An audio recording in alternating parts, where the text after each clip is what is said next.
Hello guys and welcome back to another skill point guide video for Total War Warhammer 3 on Immortal Empires. Today we'll be going over Kholek Suneater, and man, I really do love Kholek. I know he's a straight up melee fighter, but man does he fuck around on the battle map. So let's jump right on into his skills here and explain what I really like to get. Now, even though he himself is really fun, and if you haven't played with the mod that makes him get bigger, you know, with his vassalization here with Empowered by Worship, you know, gains 5% weapon strength, mass, and armor for each currently vassalized faction. Highly would recommend it. It is really more or less just for the lulz, but it is pretty cool to see how big he really can get. But really very powerful fighter with Kholek. Now, I do like to go down his blue line and grab the Devoted of Chaos. Just grabbing mainly the souls gained from battles. The increased experience gain plus 20% when fighting against the forces of order will come in handy later on in your campaign. But mainly it's just about grabbing the initial souls so we can do more of the gifts of chaos in your campaign.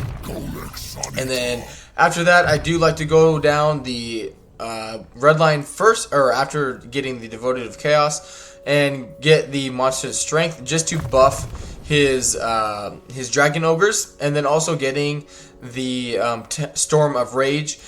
The Tempest Rage ability is so useful because you're able to use that for each individual unit.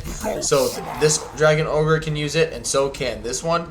Really powerful, making them even stronger on the battle map, especially once later in the campaign, once you start getting some Shaggoths. Really fun to see how those end up performing on the battle map there. Now, other than that, you know, getting the Devoted of Chaos and much of strength, I do just like to start making him stronger in melee. Starting with melee defense because his melee stat initially is pretty weak, and then getting Deadly Blade. And then just continuing down his line. I do like to grab the Indomitable trait. I wouldn't mind getting the Sword of Cain with Kholek. It's just that, you know, it's going to take you a long time to march there unless you end up using a cheat, you know, where you just pop him in there, grab the Sword of Cain, and then pop him back. So giving him some more leadership, you know, for the early parts of the campaign, plus 12 leadership gets him to 87. 75 leadership for a legendary lord really isn't that much, so I do like to buff that up there for that reason. But eventually, if he gets the Sword of Cain, you know, it's not that big of a deal. But as you're going through the melee line, though, however, definitely come down his special skill line here, because he does have some pretty good stuff. A moving mountain, you know, it's just to unlock him, but the extra unit mass is just going to allow him to punch through the enemy lines even easier. Getting the unearthly and nominalist is for the campaign movement range and casualty replenishment, which is nice. You're going to be doing a lot of melee engagement, so getting that extra replenishment rate will be pretty handy there. Buffing your dragon ogres, giving them days, reducing the enemy speed and melee defense, really useful by 10 and negative 25% speed. Really good debuff there, really do like it, and just making him tougher individually. And then also the attribute demonic, just have to be careful with that. The enemy leadership -8 I really do like, but just have to be careful. Even though this will essentially make him somewhat unbreakable, just be careful of his leadership dropping too low, because he won't rout anymore. He'll just fight till he dies. So just be careful with that, because once he does start, you know, degrading, you're not going to be able to stop it. But then after that, grabbing the Lord of Storm is really useful. Really good to kind of disrupt any missile units causing damage, whether it's a missile archer unit or artillery unit, whatever it may be. It does provide some pretty useful bonuses there. And then buffing his army a little bit more, vigor loss reduction, making them fight better for longer. Grabbing him some missile resistance. He's a giant target, make him a little less susceptible to missile fire there. And then I do like to come down and finish the blue line. It really, down here, it doesn't really matter which one you end up getting. In my opinion, the attrition plus 5% is garbage. The recruitment is garbage, and so is the rating. So it really, you know, just pick your poison. It really isn't that big of a deal. If you want to end up putting more points into the server die for the Warbrand upgrade, sure.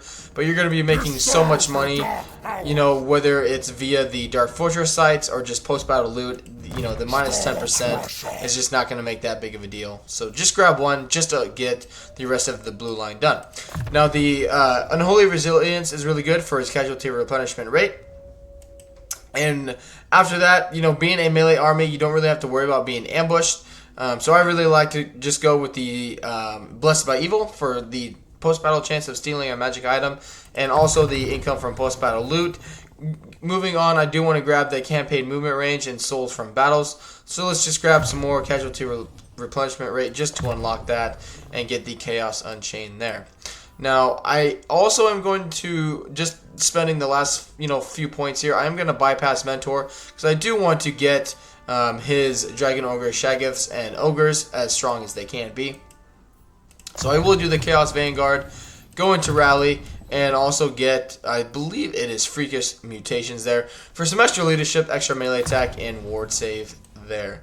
Now, I know I went through that really fast, but, you know, there are a lot of things to go over in a short amount of time there. I know it's pretty straightforward, but, I mean, these stats are insane. He's very powerful. He makes the Dragon Ogres really fun. And, of course, you can always swap out a point if you want to end up getting standard die for the extra leadership or melee defense. You know, it's really up to you, but you should be smashing so hard and so fast with Kholek that you aren't really going to be in melee that long, because you're going to be dishing out so much damage early on. I think in my campaign I did a few months back now already, I ended up getting him to like 18 or 1900 weapon strength. I mean, he was just single-shotting almost everything with other items that I was able to pick up. His Star Killer, or Star Crusher ability, excuse me, just makes him insanely powerful. Really fun legendary lore to use. Highly recommend playing as Kholek if you have not already. But that is the video. I know it's short and sweet, but there's not a ton to go over. But let me know down in the comments what you guys go, if it's something different with the red line or his blue line. I'm always interested to hear what you guys have to say. And until the next video, guys, I hope you guys have a good one, and I will see you later. Bye.